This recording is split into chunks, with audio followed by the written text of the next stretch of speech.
విశాఖ జిల్లా భీమిలి నియోజకవర్గం మధురవాడ జై భారత్ భీమిలి నియోజకవర్గం అసెంబ్లీ అభ్యర్థిగా అనిల్ కుమార్ నామినేషన్ వేశారు.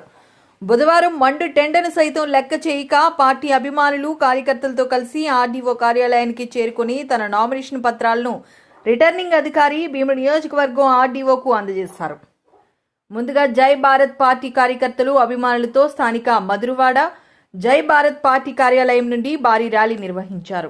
నామినేషన్ అనంతరం విలేకరులతో ఆయన మాట్లాడుతూ భీమిలి నియోజకవర్గం ఇప్పటికే వెనుకబడి ప్రదేశంగా ఉందని, నాయకులు స్వార్థ రాజకీయాలు మాత్రమే కొనసాగుతున్నాయని తెలిపారు. భీమిలిలో జై భారత్ పార్టీ జెండా ఎగరవేయడానికి భీమిలి నియోజకవర్గాన్ని గెలిపించి మే 13న జరిగే ఎన్నికల్లో నియోజకవర్గం గెలిచి తీరుతామని ఆయన ఆశాభావం వ్యక్తం చేశారు. ఈ కార్యక్రమంలో పార్టీ నాయకులు, కార్యకర్తలు తదితరులు పాల్గొన్నారు. ఈరోజు 24వ తారీఖున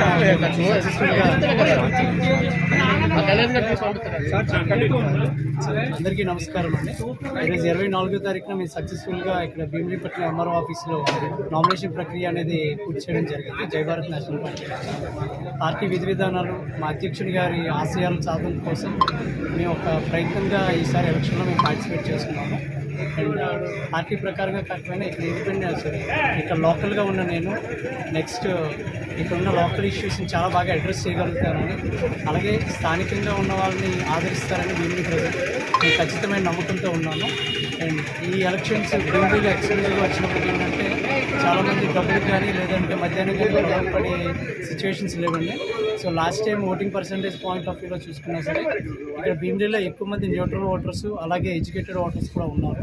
సో మనం ఎంత ఎలక్షన్ని వీళ్ళు మోటివేట్ చేసి ఫైనాన్షియల్ ఇష్యూస్లో మోటివేట్ చేయాలనుకున్నా సరే న్యూట్రల్ ఓటర్స్ మాత్రమే ఖచ్చితంగా ఎలక్షన్ రిజల్ట్ని డిసైడ్ చేస్తారండి.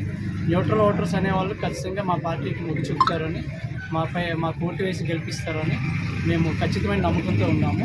ఇదే నినాదంతో మేము ముందుకు కూడా వెళ్ళాలని. జై భారత్.